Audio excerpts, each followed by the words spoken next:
শুরু করি। স্যার আমরা শুরু করে দিই। আচ্ছা, নমস্কার আমার প্রিয় ছাত্র বন্ধুরা। এবং আমি প্রথমেই আমার উদ্যোক্তাদের ধন্যবাদ জানাতে চাই। এরকম একটা কর্মশালা প্রতি বছর এরা করে আসছেন এবং এরকম ছাত্রদের সঙ্গে একটা ইন্টারাকশনের একটা আহ, আহ, জায়গা তৈরি হয়েছে বেশ কয়েক বছর ধরেই। এবং সেখানে আমাকে এভাবে আমন্ত্রণ জানানোর জন্য আমি বিশেষভাবে ধন্যবাদ জানাতে চাই। এবং আজকে সকালে তো, একটু বিশেষ মানে এই সকালে তো অন্যান্য দিন ছিল না। তো আজকে সবাই সকালে এসেছে, সেই জন্য তোমাদের সবাইকে ধন্যবাদ জানাই। তো আমি যে বিষয়টা নিয়ে কথা বলতে চাই সেটা সাধারণত জ্যোতির্বিজ্ঞানের আহ, আহ, যেসব সাধারণ মানে সচরাচর যেসব আমরা আহ, আলোচনা শুনি, সেই আলোচনার আওতায় সবসময় এই কথাগুলো আসে না। তবে ধূলিকণার ব্যাপারটা কিন্তু খুবই জরুরি। যেসব কারণে জরুরি সেটা আমি আস্তে আস্তে ধীরে ধীরে বলবো। তো আহ, প্রথমে আমি বলতে চাই এবারে কিভাবে এই ধারণাটা এলো যে মহাকাশে ধূলিকণা আদৌ আছে। সেই ধারণাটা কিভাবে আহ, মানুষের মনে জন্ম নিয়েছিল সেটা বলতে গেলে আমাদের চলে যেতে হবে বেশ প্রায় 100 বছরেরও আগের ইতিহাসের দিকে। আহ, তখন যেগুলো ছবি, কিছু কিছু আকাশের কিছু কিছু অংশের ছবিতে দেখা যেত এই যে ধরুন একটা কালো অংশ, যে একটা একটা অন্ধকার একটা অংশ প্রায় দেখা যেত এই ডার্ক রিজিয়নগুলো। এবং সেটা যে কেন অন্ধকার সেটার কারণ তখন জানা ছিল না। আমি সেটা বলছি 1920 1910, এই এই মানে 1930-এর আগের সময়টার কথা বলছি এখানে। সেখানে নতুন আহ, শক্তিশালী দূরবীন এবং অন্যান্য ধরনের দূরবীন, যেখানে অবলোহিত আলো, অন্যান্য মাইক্রোওয়েভ, রেডিও, সেই সব তরঙ্গ ধরা যায়, সেই দূরবীনে বিশেষ করে যেসব ছবি আজকাল তৈরি হচ্ছে সেখানে দেখা যায় যে অন্ধকার অংশগুলো আসলে শূন্য নয়। আগে ভাবা হতো অন্ধকার অংশগুলো একেবারে শূন্য, সেখানে কোনো তারা নেই, সেই জন্যই অন্ধকার। কিন্তু আমাদের এখন ধারণাটা হয়েছে যে মানে সেগুলো শূন্য নয়, সেখানে কিছু এমন কিছু আছে যেগুলো আমাদের এই দূরের তারাগুলোর কি ঢেকে দিচ্ছে, সেই জন্যই এই অংশগুলো অন্ধকার। তো কি সেই জিনিস যেগুলো দূরের তারার আলোটাকে ঢেকে দেয়, সেটার গবেষণা করতে গিয়েই মানুষ, জ্যোতির্বিজ্ঞানীরা আহ, গবেষণা করে বের করেছেন যে এখানে ধুলোবালি আছে।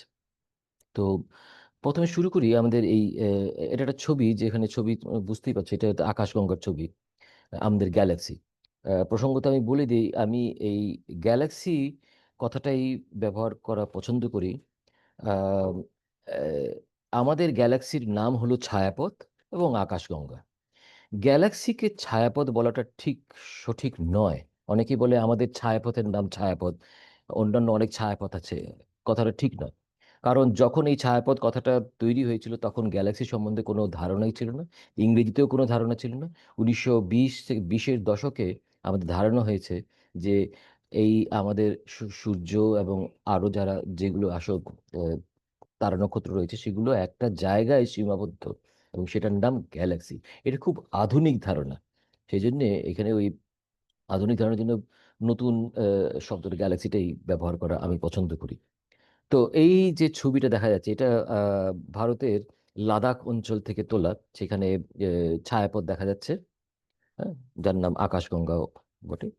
তো এটা হলো আমাদের গ্যালাক্সি। এবং এই এই গ্যালাক্সির ছবিটা তোলা হয়েছে সাধারণ দৃশ্যমান আলো, মানে ভিজিবল ওয়েভলেন্থ, নীল থেকে লাল পর্যন্ত আমরা যেসব আলো আমাদের চোখে পড়ে এবং ক্যামেরায় ধরা পড়ে, সাধারণ ক্যামেরায় ধরা পড়ে, সেই আলোতেই তোলা এই আহ, আহ, ছায়াপথের ছবিটা এখানে দেখাচ্ছি। কারণ আছে, আবার সেটাকে আবার অন্যভাবে এই মানে সোজা করেও নিচে দেখিয়েছি এখানে। এখানে দেখা যাচ্ছে যে আলো রয়েছে অনেকগুলো। মানে আলোকিত অংশ তো আছেই, কিন্তু আলোকিত অংশের মধ্যেও অনেকগুলো কিন্তু কালো ছোপ ছোপ ছোপ এইসব জায়গাও রয়েছে। এই জায়গাগুলোর তাৎপর্য প্রায় 100 বছর আগে জানা ছিল না। এই এই কালো ছোপগুলো কিসের ছোপ? হ্যাঁ, তো সেটা আস্তে আস্তে কিভাবে পরিষ্কার হলো ব্যাপারটা, এই ধারণাটা সেইভাবেই, সেই গল্পটাই আমি বলতে চাইছি। তো 1930 নাগাদ প্রথম বোঝা গেল যে কিছু এই মহাকাশের এই জায়গাগুলো একেবারে শূন্য নয়। মানে নক্ষত্র তো আছেই, আর নক্ষত্রগুলোর মাঝামাঝি যে জায়গাটা, সেটা কিন্তু ভ্যাকুয়াম নয়, শূন্য নয়। কি আছে সেটা পরের কথা, কিন্তু ওটা কিছু যে একটা আছে সেটা কি করে জানা গেল? এই 1930-এ ট্রাম্পলার বলে একজন জ্যোতির্বিজ্ঞানী, উনি একটা খুব সহজ একটা পরীক্ষা করেছিলেন। এই সেই পরীক্ষাটা আমি আহ, আহ, এই ফর্মুলা কিন্তু আমি ইংরেজিতেই রেখে দিয়েছি, কারণ এগুলো বাংলায় লেখার কোনো মানে হয় না, কারণ তোমরা আমার নিশ্চয়ই ধারণা এসব ইংরেজিতেই দেখতে অভ্যস্ত। আচ্ছা, এবার উনি যেসব জিনিসের প্রতি লক্ষ্য রেখেছিলেন দূরবীনে, সেগুলো হলো নক্ষত্রপুঞ্জ, এক একটা নক্ষত্রপুঞ্জ। বিভিন্ন দূরত্ব রয়েছে এক একটা নক্ষত্রপুঞ্জ। যে নক্ষত্রপুঞ্জ উনি নিয়েছিলেন গবেষণার জন্য, তৈরি করেছিলেন তালিকাটা, সেই নক্ষত্রপুঞ্জগুলো কিন্তু মোটামুটি একই ঔজ্জ্বল্যের, দীপ্তি এক, একই ব্রাইটনেস। মানে সেইগুলো যদি একটা দূরত্বেই সবগুলোকে রাখা যেত, তাহলে মনে হতো সবগুলোই একই ঔজ্জ্বল্য রয়েছে, ঠিক আছে। আর সেগুলোর সাইজও একই রকম। তো সেগুলোর সাইজ একই রকম, মাপ এবং তাদের যে মোট যে ঔজ্জ্বল্য সেটাও একই। এবারে আমরা জানি যে যে কোনো নক্ষত্র, যে কোনো জ্যোতিষ্কের ঔজ্জ্বল্য কি হয়, তার যে আসল যে ঔজ্জ্বল্য, লুমিনোসিটি, সেটাকে আমাকে 4/d², ডিস্টেন্স স্কোয়ার দিয়ে ভাগ দিতে হবে। তারপরে গিয়ে আমরা ফ্লাক্সটা পাবো। আমি আমি পৃথিবীতে বসে যে আহ, আলোর রশ্মিটা পাচ্ছি, সেই ঔজ্জ্বল্য, মানে ঔজ্জ্বল্য ব্যাপারটা দুটো ব্যাপার, আমি পৃথিবীতে বসে কি কিরকম দেখতে পাচ্ছি, আর আসলে নক্ষত্রটা কতটুকু। এমন হতে পারে যে নক্ষত্র খুবই উজ্জ্বল, কিন্তু এত দূরে যে আমার পৃথিবীর থেকে মনে হচ্ছে খুবই ক্ষীণ একটা আলো।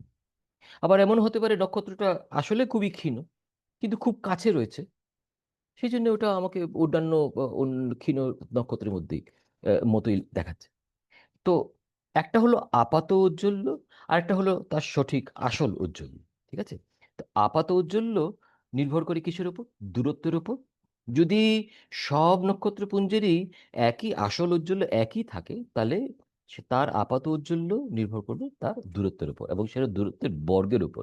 সেটা তোমরা সবাই জানো, ইনভার্স স্কোয়ার ল, ঠিক আছে। তো সেইভাবে আমি একটা দূরত্বের মাপ তৈরি করতে পারি, কারণ আমি জানি যে এই নক্ষত্রপুঞ্জ ট্রাম্পলার যেগুলো নিয়েছেন, সেগুলো সবগুলোরই ঔজ্জ্বল্য, আসল ঔজ্জ্বল্য একই সমান। তাহলে আমি এই আপাত ঔজ্জ্বল্যের নিরিখে আমি এদের একটা দূরত্বের একটা মাপ তৈরি করতে পারি, এই ডিএল।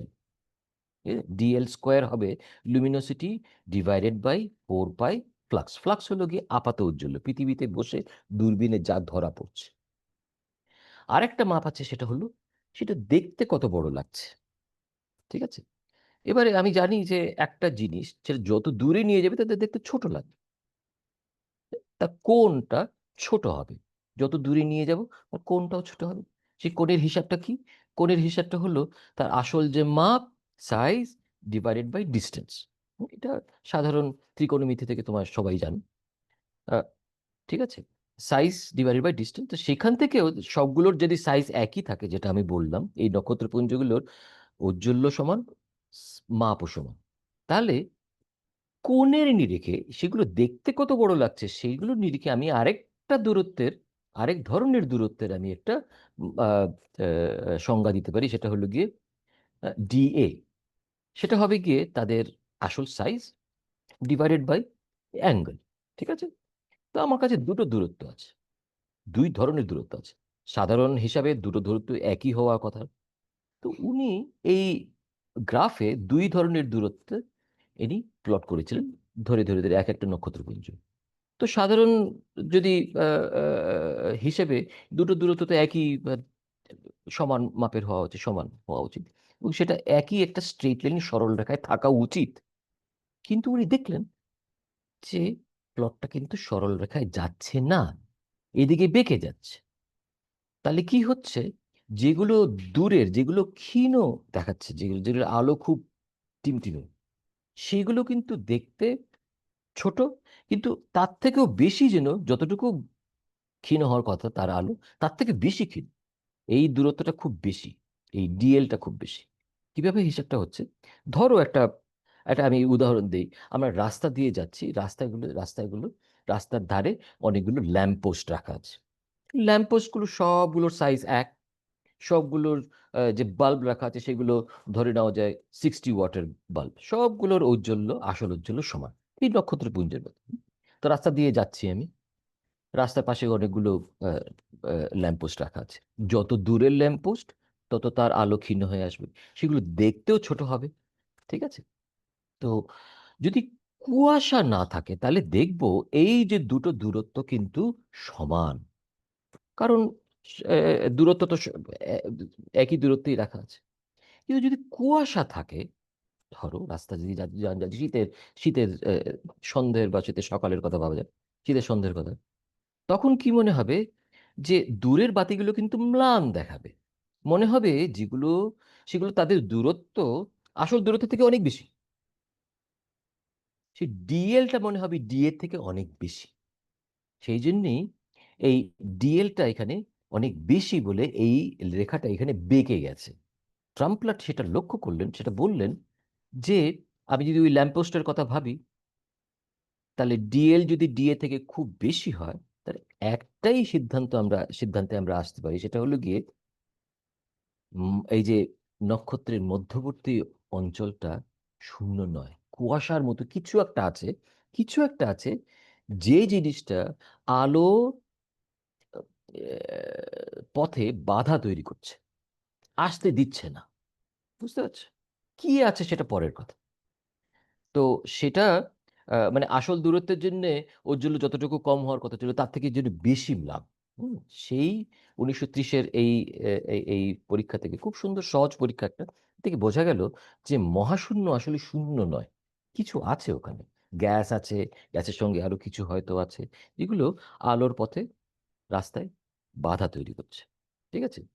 তো এইবারে এই ছবিটাও নিশ্চয়ই অনেকেই দেখেছো। এটা কৃত্তিকা নক্ষত্রপুঞ্জের ছবি। সেখানে এই নীল নক্ষত্রগুলো খুব ভারী নক্ষত্র হয়। তাদের আলো নীলাভ।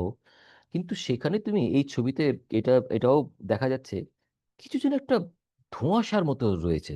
পরিষ্কার দেখা যাচ্ছে যে এই নক্ষত্রগুলোর মাঝামাঝি অঞ্চলে কিছু একটা আছে, গ্যাস ইত্যাদি, ইত্যাদি। আমি আর বলছি না কি আছে। কিন্তু সেখান থেকে যেন আলো বিচ্ছুরিত হচ্ছে। বুঝেছো? একটা মানে ছড়িয়ে পড়ছে আলো। সেই ছড়িয়ে পড়ার আলো কিন্তু নীল রঙের, একটু নীলাভ। এই ছবিটা সবাই দেখেছো এবং সেটা দেখা যাচ্ছে এই যে নীলাভ একটা বিচ্ছুরিত আলো। এই সব থেকে এরকম আরো নানান পরীক্ষা-নিরীক্ষা থেকে বোঝা গেল যে এই এই এই এই যে আগে যে ছবিটা দেখিয়েছিলাম যে অন্ধকার অঞ্চল, এই অন্ধকার অঞ্চলের কিন্তু এখন আমরা যখন ছবি তুলি অবলোহিত আলোতে, তখন দেখতে পারি যে এই অন্ধকার অঞ্চলে কিন্তু আসলে নক্ষত্র রয়েছে। এবং সেই নক্ষত্রগুলো কিন্তু তুমি যদি লক্ষ্য করে দেখবে একটু লালচে। কেন লালচে? এবার বোঝা গেল যে সেখানে ধুলো আছে। এই মাঝামাঝি অঞ্চলে ধুলো। ধুলো কি করে? ধুলোবালি কি করে? দূরের আলো, এক হলো দুটো জিনিস করে। দূরের আলো শুষে নেয়, আর কিছুটা আলো বিচ্ছুরিত করে ছড়িয়ে দেয়। মানে বিচ্ছুরণ বলে, আলোর বিচ্ছুরণ। এবং বিচ্ছুরণ এবং সেই শোষণের মাত্রা লাল এবং নীল আলোর ক্ষেত্রে কিন্তু আলাদা। আমরা সেটা জানি। আমরা জানি সূর্যের রং, সূর্যাস্ত এবং সূর্যোদয়ের সময় সূর্যের রং লাল হয়ে যায়। কেন লাল হয় সেটা সবাই জানো তোমরা। কারণ সেই সময় সূর্যের আলো পৃথিবীর বায়ুমণ্ডলের অনেকগুলো স্তর ভেদ করে আসে। সেইজন্যে সেই সেই সেখানে আলোর বায়ুর কণা, অণুগুলো রয়েছে, ধুলোবালি রয়েছে। সেইজন্যে দূরের উজ্জ্বল বস্তু লালচে দেখায়। কেন লালচে দেখায়? কারণ নীল আলো বেশি মাত্রায় বিচ্ছুরিত হয়, ছড়িয়ে পড়ে। যা বাকি রয়ে যায় তা হলো লাল। সেইজন্যেই সূর্যাস্তের সময়, সূর্যোদয়ের সময় সূর্য লাল হয়। সেই একই কারণে দূরের নক্ষত্রগুলোও কিন্তু লালচে দেখায়। কেন লালচে দেখায়? কারণ মহাশূন্যে ধুলো রয়েছে। এই একই কারণ। এবং এই ডান দিকের ছবিটাতে তোমরা দেখতে পাচ্ছ, এখন লাল এবং অবলোহিত আলোর ধরার আ যন্ত্রপাতি তৈরি হয়েছে। সেই যন্ত্রপাতি যখন দূরবীনে লাগানো হয়, তখন আমরা দেখতে পারি দূরের সেই অন্ধকার অঞ্চলগুলো আসলে অন্ধকার নয়। সেখানে কিছু নক্ষত্র রয়েছে, সেগুলো সব লালচে। কারণ সেগুলো এমন কিছু অঞ্চল ভেদ করে আমাদের সেই আলোগুলো এমন অঞ্চল পেরিয়ে আসছে আমাদের চোখে বা দূরবীনে, যেখানে ধুলোবালি রয়েছে। সেই ধুলোবালি কি করছে? নীল আলো বেশি করে ছড়িয়ে দিচ্ছে, বাকি রয়ে যাচ্ছে লাল আলো, যেটা আমাদের চোখে এসে পড়ছে, দূরবীনে এসে পড়ছে। ঠিক আছে? এই ছবিটাতে আরো পরিষ্কার করে সেটি একই ব্যাপার বোঝানো হচ্ছে যে বিচ্ছুরণের মাত্রা এই নীল আলোর ক্ষেত্রে বেশি, ফলে লাল আলোটাই এসে আমাদের চোখে পড়ছে। সেই একই কারণে কিন্তু জানো তোমরা সবাই, ট্রাফিক সিগন্যালের এই যে লাল রংটা, মানে যে যে আলোর জন্য যে আলোর সংকেত দেওয়া হয়, যে সংকেত দিয়ে দেয় যে আমাকে থামতে হবে, বা সামনে কিছু একটা বিপদের ব্যাপার আছে, হ্যাঁ, থামতে হবে, সেই আলোটা কিন্তু সবসময় লাল। কারণ রাস্তায় যদি ধুলোবালি থাকে, কুয়াশা থাকে, ইত্যাদি ইত্যাদি, তাহলে সবুজ আলোটা কিন্তু নাও দেখা যেতে পারে, কিন্তু লাল আলো দেখা যাবেই যাবে। সেই জন্যে বিপদ সংকেত সবসময় লাল আলো দিয়ে বোঝানো হয়, কারণ লাল আলো বিচ্ছুরিত হয় না প্রায়, বলতে গেলে। বুঝতে পারছো?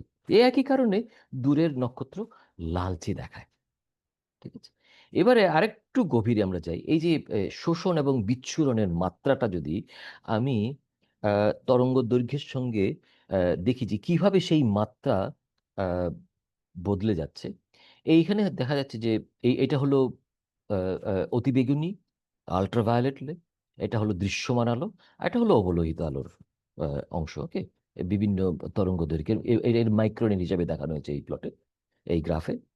এবং দেখা যাচ্ছে যে অতিবেগুনি আলোর জন্য শোষণ এবং বিচ্ছুরণের মাত্রা কিন্তু খুব বেশি। যত ছোট তরঙ্গ দৈর্ঘ্য আলো, তত বেশি ছড়িয়ে পড়ে। সেটা আলো বায়ু কণার জন্য হতে পারে, পরমাণুর জন্য হতে পারে, এবং ধূলিকণার জন্য হতে পারে। ওকে, কিন্তু বায়ুর কণা অণুর জন্য যেভাবে বিচ্ছুরণ হয়, আর ধূলিকণার জন্য যেভাবে বিচ্ছুরণ হয়, সেটার মধ্যে কিন্তু একটু তফাৎ আছে। সেটা আমাদের আকাশের দিকে তাকালেও আমরা বুঝতে পারি। আমি আসছি, তোমরা নিশ্চয়ই জানো যে রেলের যে বিচ্ছুরণ, অন্তত যারা বিএসসি বা ইউনিভার্সিটি পর্যায়ে এখানে যারা ছাত্রছাত্রী, সেটা তোমরা জানো, রেলের বিচ্ছুরণের হিসাবটা হলো গিয়ে wavelength to the power 4, right? Lambda to the power 4, 1/, lambda to the power 4। মানে যত তরঙ্গ দৈর্ঘ্য কম, তরঙ্গ দৈর্ঘ্য যত কম, যত ছোট তরঙ্গের, তত বেশি করে বিচ্ছুরণ। এবং সেটা কত বেশি, সেভাবে এটা তরঙ্গ দৈর্ঘ্য তাকে 4 বার গুণ গুণ করে যেটা আমরা পাই। কিন্তু দেখা গেল যে মহাকাশে যেটা বিচ্ছুরণ হচ্ছে, সেটা কিন্তু র্যালের বিচ্ছুরণের হিসেব মেনে হচ্ছে না, সেটা একটু আলাদা। কিরকম আলাদা? এটা শুধু 1/ওয়েভলেংথ। এটা দেখা গেল এই হিসাবটা থেকে দেখা গেল এটা 1/ওয়েভলেংথ। তার মানে র্যালের বিচ্ছুরণ হচ্ছে না। এবারে আমাদের আকাশের দিকেও তাকায়, আমাদের আকাশেও কিন্তু সবসময় রেলের বিচ্ছুরণ হয় না। হ্যাঁ, নীল আকাশ কেন নীল, আকাশ কেন নীল, সেটা আমরা জানি যে রেলের বিচ্ছুরণ হয়। রেলের বিচ্ছুরণ কারণ সূর্যের আলো যখন বায়ুমণ্ডলে এসে ঢোকে, বায়ুর যে অণুগুলো আছে, অক্সিজেন, নাইট্রোজেন ইত্যাদি ইত্যাদি, সেই অণুগুলো সেই আলোকে বিচ্ছুরিত করে, এবং সেই বিচ্ছুরণের মাত্রা 1/λ4, সেই জন্যে নীল আলো ছড়িয়ে পড়ে। কিন্তু একটা জিনিস নিশ্চয়ই লক্ষ্য করেছো, সূর্যের কাছাকাছি অঞ্চলে যে তুমি, সূর্যের কাছাকাছি যদি তুমি আকাশে সেই অঞ্চলে তাকাও, যে অংশে সূর্য রয়েছে সেই অংশটা কিন্তু তত নীল নয়, সেটা একটু সাদার দিকে। সেটা নিশ্চয়ই লক্ষ্য করেছো। সেটা কেন হয়? সেটা কারণ হলো ধুলোবালির জন্য। সেই ধুলোবালি, কারণ বাতাসে ধুলোবালি আছে, এরোসল আছে, নানান ধরনের কণা রয়েছে, সেগুলো অণু নয়। সেই সেই কণাগুলো থেকে যেভাবে বিচ্ছুরণ হয়, সেটার হিসেবটা প্রথম মি বলে একজন, গুস্তাভ মি, অস্ট্রিয়ান পদার্থবিজ্ঞানী, উনি প্রথম এই হিসাবটা করেছিলেন। সেই জন্য এই বিচ্ছুরণের নাম হলো মি বিচ্ছুরণ বলে। সেটা র্যালে বিচ্ছুরণ থেকে আলাদা। আবার বলি, র্যালে বিচ্ছুরণ হলো বায়ুর অণুর থেকে যে বিচ্ছুরিত হয়, আর মি হলো যেগুলো কণা থেকে বিচ্ছুরণ। কণা মানে আহ, আহ, আহ, কঠিন কণা, মানে ধুলোবালি, অ্যারোসল ইত্যাদি ইত্যাদি। হ্যাঁ, তো সেগুলো আলাদা। সেই জন্য আকাশে কিন্তু সূর্যের কাছাকাছি অংশটা একটু সাদার দিকে দেখায়, ওগুলো পুরোপুরি নীলচে হয় না। আচ্ছা, কেন হয় সেটা ওই গুস্তাভ মির হিসাব থেকে জানা গেল যে ধূলিকণার মাপ, সেগুলো যত বড়, সেটা যদি ধরো আহ, আলোর তরঙ্গ দৈর্ঘ্যের কাছাকাছি হয়, তার থেকে একটু ছোট, কিন্তু যে 0.1 ল্যামডা থেকে বড়, মোটামুটি ধূলিকণার মাপের থেকে একটু যদি ছোট হয়, তাহলেই এই মি বিচ্ছুরণটা বেশি করে প্রকট হয় রেলে বিচ্ছুরণের তুলনায়। ওকে, তো আমাদের বায়ুমণ্ডলে কিন্তু একই জিনিস ঘটছে, কারণ ওখানে ধুলোবালি আছে। সেই একই জিনিস দেখা গেল মহাশূন্য। ওকে, এবারে প্রশ্ন হতে পারে ছোট, এখন মাপের ধুলোবালির এখন ধূলিকণার আমরা মাপের কথায় চলে এলাম। তো এবারে আমি এমন কিছু তথ্য দেবো যেগুলো আমি কিভাবে জানা গেল সেটা পুরোপুরি বোঝাতে পারবো না, কারণ ওগুলো একটু টেকনিক্যাল ব্যাপার, একটু একটু কঠিন ব্যাপার। সেগুলো না বোঝার এই মুহূর্তে কোনো তেমন দরকারও নেই।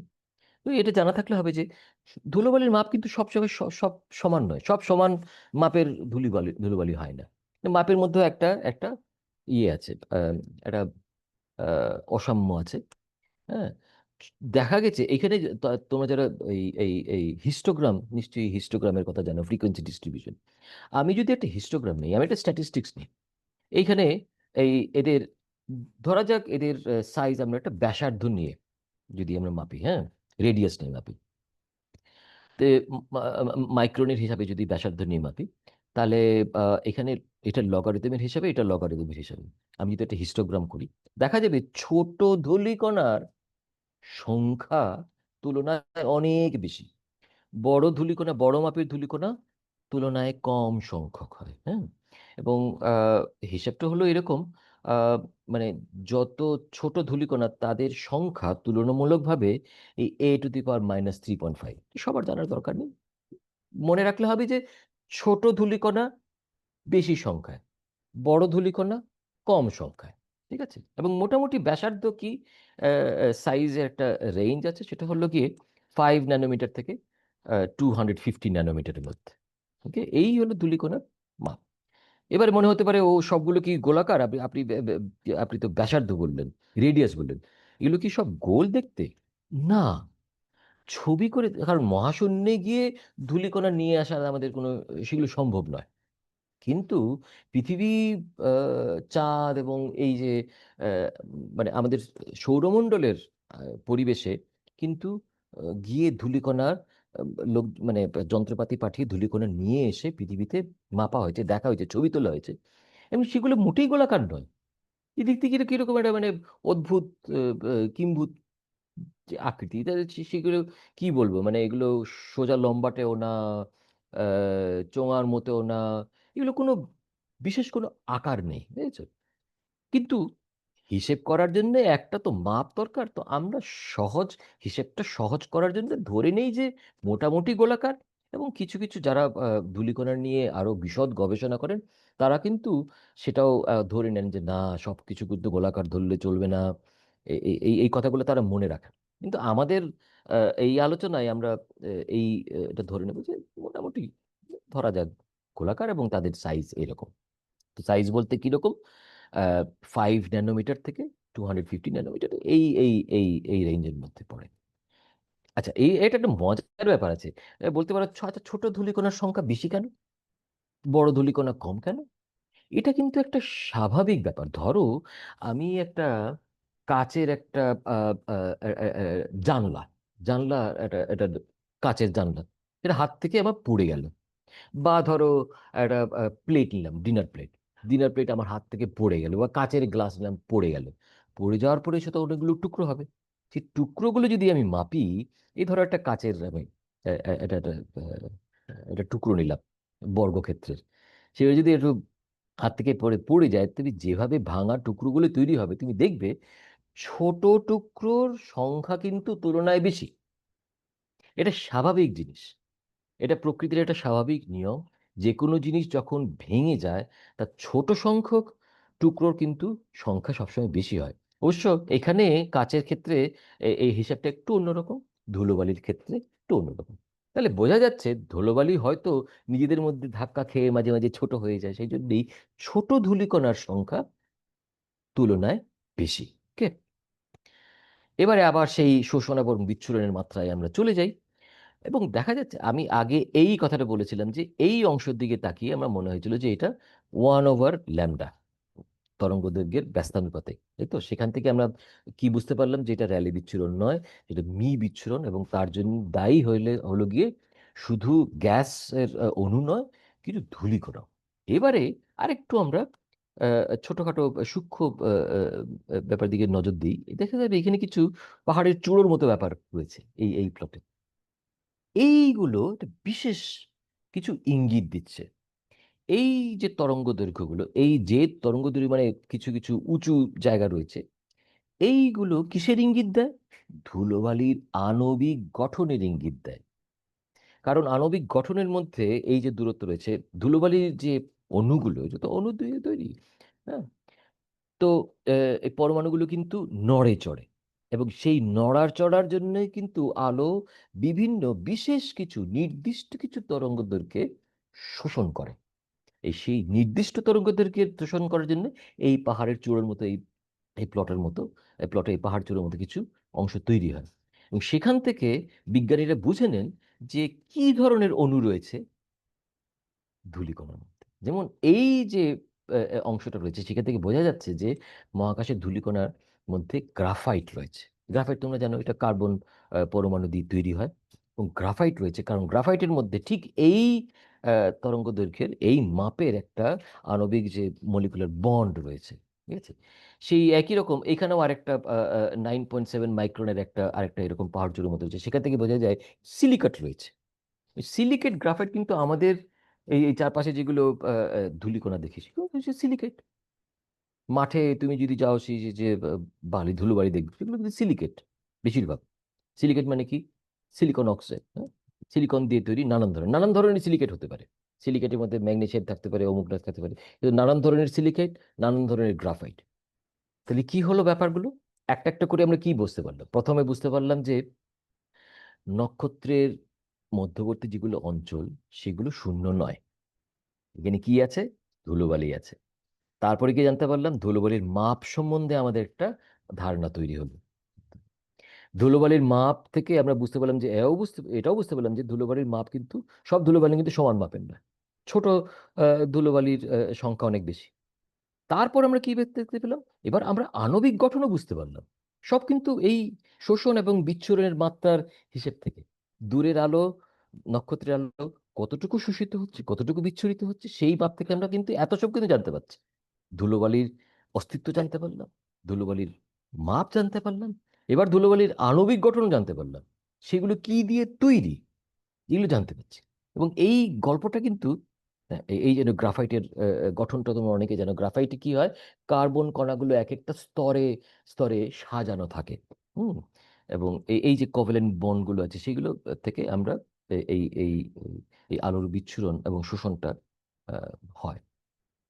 এবারে এর সঙ্গে কিন্তু জ্যোতির্বিজ্ঞানীরা কি করছেন? একদিকে ওনারা যখন যেমন দূরের তারার ছবি নিচ্ছেন এবং দেখছেন কোথায় শোষণ মাত্রা বেশি হচ্ছে, সেই একই সঙ্গে কিন্তু ওরা পরীক্ষাগারেও, গবেষণাগারেও বিভিন্ন ধরনের কণা, বিভিন্ন উপাদানের কণা নিয়ে আলোর বিচ্ছুরণ এবং শোষণের পরীক্ষা করছেন, এবং সেটা মিলিয়ে দেখছেন। মিলিয়ে দেখে বুঝতে পারছেন, ও এটা এই কণা দিয়ে তৈরি। তাহলে বুঝতে পারছো, সেভাবে আমরা বুঝতে পারছি যে মহাকাশের ধূলিকণা কি দিয়ে তৈরি, কত বড়। সব কিন্তু ওখানে না গিয়েই আমরা পৃথিবীতে বসেই কিন্তু সবকিছু বুঝতে পারছি। এটা একটা মজার একটা গল্প আছে। এই ডিফিউজ ইন্টারস্টেলার ব্যান্ড বলে কিছু কিছু আলোর যে বিচ্ছুরণ কোনো বিশেষ কোনো নির্দিষ্ট তরঙ্গ, একটা তরঙ্গ দৈর্ঘ্যের একটা রেঞ্জ আছে, সেখানে অনেকগুলো শোষণ হয়। সেই থেকে 1985-এ হ্যারি ক্রটো বলে একজন বিজ্ঞানী, ব্রিটিশ বিজ্ঞানী, উনি নেচার পত্রিকায় প্রবন্ধ লিখেছিলেন যে এইগুলো হলো গিয়ে আসলে বাকমিস্টার ফুলারিন, বাকি বল যাকে বলে আমরা, মানে 60 কার্বন পরমাণু মিলে এক একটা একটা বলের মতো, ফুটবলের মতো। ফুটবল দেখেছো? ফুটবলের মতো যখন এই স- 60টে 60টা কার্বন পরমাণু যদি এরকম ফুটবলের মতো সাজানো হয়, তাহলে যে শোষণ, যেভাবে ওরা শোষণ করবে, বিচ্ছুরণ করবে, সেটা কিন্তু আকাশের বিচ্ছুরণের সঙ্গে মিলে যাচ্ছে। উনি বলেছিলেন তাহলে আকাশে এগুলো রয়েছে। হ্যাঁ, তখন কিন্তু বাকমিনিস্টার ফুলারিনের কথা জানা ছিল না। তখনও পৃথিবীর গবেষণাগারে কিন্তু সেই বাকমিনিস্টার ফুলারিন অণু তৈরি হয়নি। সেই মহাকাশের প্রথম এটার ইঙ্গিত পাওয়া গেল তখন। রসায়নবিদরা, কেমিস্টরা বসে বসে এরা পরীক্ষাগারে এটা তৈরি করলেন। আজকাল তো এটা খুবই, এটা নিয়ে অনেক গবেষণা হয়েছে, এবং এরা তখন একসঙ্গে এদের নোবেল প্রাইজ পুরস্কার দেওয়া হয়েছিল। যেটা আমি বলতে চাইছি সেখানে এই অণু, যে অণুটা আজকাল খুব জরুরি হয়ে পড়েছে নানান কেমিস্ট্রি এবং ফিজিক্সই ধরো, বায়োলজিতে, আহ, সেটা কিন্তু সেটার অস্তিত্বের প্রথম ইঙ্গিত পাওয়া গেছিল মহাকাশের তারার ঔজ্জ্বল্য এই শোষণ বিচ্ছুরণের গবেষণা থেকে। এটা একটা মজার ব্যাপার। তো যেভাবে তো এই এত ডিটেলসে জানার দরকার নেই। আচ্ছা, এইবারে তাপমাত্রার কথা এসেছি। আমরা উপাদানের কথা জানলাম, মহাকাশের ধূলিকণার মাপের কথা জানলাম। এগুলো কতটুকু, এইগুলো কি গরম না ঠান্ডা, এগুলো এগুলোর তাপমাত্রা কি সেটাও জানা যাচ্ছে। কিভাবে জানা যাচ্ছে? এর একটা ছবি দিচ্ছি আমি, এই ছবি দেখাচ্ছি। সেটা হলো মিড ইনফ্রারেড, মানে অবলোহিত আলোর ছবি। আহ, ভারী তারা, মানে খুব ওজনদার তারা যেগুলো, হ্যাঁ, মানে ভরশালী তারা, হ্যাঁ, সূর্য থেকে অনেক অনেক বড়, মানে সেই তারার চারদিকে যে গ্যাস বা ধূলিকণাময় একটা অঞ্চল রয়েছে, সেখানে যদি আমি অবলোহিত আলোর দূরবীন আমি ধরি, দেখি, তাহলে যে আলো দেখা যাবে সেই আলোটা কিন্তু বেশিরভাগ সময় ধূলিকণা থেকে বেরোচ্ছে। এবারে আমরা জানি যে যে কোনো বস্তু যে আলো বিকিরণ করে তা কিন্তু কিসের উপর নির্ভর করে? নিজের তাপমাত্রার উপর নির্ভর করে। আমার যে তাপমাত্রা, আমাদের যে শরীরের তাপমাত্রা, তার উপরে কিন্তু আমরা কিন্তু বিকিরণ করে চলেছি। আমাদের চোখে ধরা পড়ে না, কারণ আমাদের চোখে অবলুদ্ধ আলো আমরা ধরতে পারি না। কিন্তু ওই কোভিডের সময় নিচে তোমরা তো দেখেছো, ওই যে থার্মাল ইমেজিং আগে হতো, সেখান থেকে কিন্তু এয়ারপোর্টে যারা ঢুকছে তাদের ছবি তুলে বুঝে তারা লোকজন বুঝে ফেলতো যে কার জ্বর হয়েছে। এই তাপমাত্রা কিন্তু তাদের ওই ওই থার্মাল ইমেজিং থেকে ধরা যায়। সেই একই রকম আমরা এই রকম এই দূরবীনে যে আলো ধরা যাচ্ছে, সেই আলো থেকে কিন্তু আমরা বুঝতে পেরে যাচ্ছি ধূলিকণার তাপমাত্রা কত। সেই একই হিসাবটা একই। এবং যারা এই এই অঙ্কটা নিশ্চয়ই অনেকে করেছো, ক্লাস 12তে না হলেও গ্র্যাজুয়েশন লেভেলের যে অঙ্কগুলো, যে ধরো একটা সূর্য থেকে আমরা কোনো একটা নির্দিষ্ট দূরত্বে একটা গ্রহ রাখা আছে, সেই গ্রহের তাপমাত্রা কি হবে, নিশ্চয়ই এই হিসাবটা করেছো ওই ব্ল্যাক বডি রেডিয়েশন থেকে। হ্যাঁ, কারণ আমরা জানি যে সূর্যের আলো কি করছে, সূর্যের আলো এটাকে গরম করে তুলছে এবং গ্রহটিও বিকিরণ করছে। তো এই দুই প্রক্রিয়ার জন্য কিন্তু তাপমাত্রার একটা ভারসাম্য রয়েছে। কিভাবে ভারসাম্য হচ্ছে? গ্রহটার উপর সূর্যের আলো পড়ছে, গরম হচ্ছে, এবং গ্রহটা কিছু বিকিরণ করছে। এই দুটোর মাত্রা যদি সমান থাকে, তখন আমরা এই হিসাবটা আমরা করতে পারি। সেটা ব্ল্যাক বডি রেডিয়েশনের হিসাব, যারা তোমরা যারা জানো তারা নিশ্চয়ই করতে পারো। আহ, সেখান থেকে আমরা তাপমাত্রা আমরা আহ, বের করে নিতে পারি। এই এবং ধূলিকণা কিন্তু কিন্তু একই হিসাব, এবং বিভিন্ন তাপমাত্রায় বিকিরণের যে আহ, রকম, সেটাও কিন্তু বদলে যায় ব্ল্যাক বডি রেডিয়েশন থেকে। হ্যাঁ, তোমরা জানো যে এক একটা বস্তু যেমন যত গরম করা হবে কোনো বস্তুকে, সেই বস্তু থেকে সেই বিকিরণের মধ্যে যত গরম করা হবে, তখন লাল থেকে কমলা, লাল তারপরে হলুদ, সবুজ, নীল, সাদা, এর এই এই এই দিকে যাবে, তাই তো? এই হিসেবে তো ওই বিকিরণের রং থেকে আমরা তার তাপমাত্রা বুঝতে পারি, এবং সেই হিসেব থেকে ওই ধূলিকণার ক্ষেত্রে সে কি একই হিসেব। তখন জানা গেল যে ভারী নক্ষত্রের কাছে যেসব ধূলিকণা রয়েছে, সেগুলোর তাপমাত্রা হলো গিয়ে প্রায় 100 ডিগ্রি কেলভিন। এটা খুবই, মানে পৃথিবীর তুলনায় খুবই ঠান্ডা, কিন্তু মহাকাশের তুলনায় কিন্তু 100 ডিগ্রি, মানে 100 ডিগ্রি কেলভিন কম নয়। ওই সেই হিসাবটা কিন্তু জানা গেল। এবং এগুলি থেকে যেগুলো বিকিরণ হবে সেগুলো কিন্তু অবলোহিত আলো, যেগুলোর মোটামুটি 30 মাইক্রন।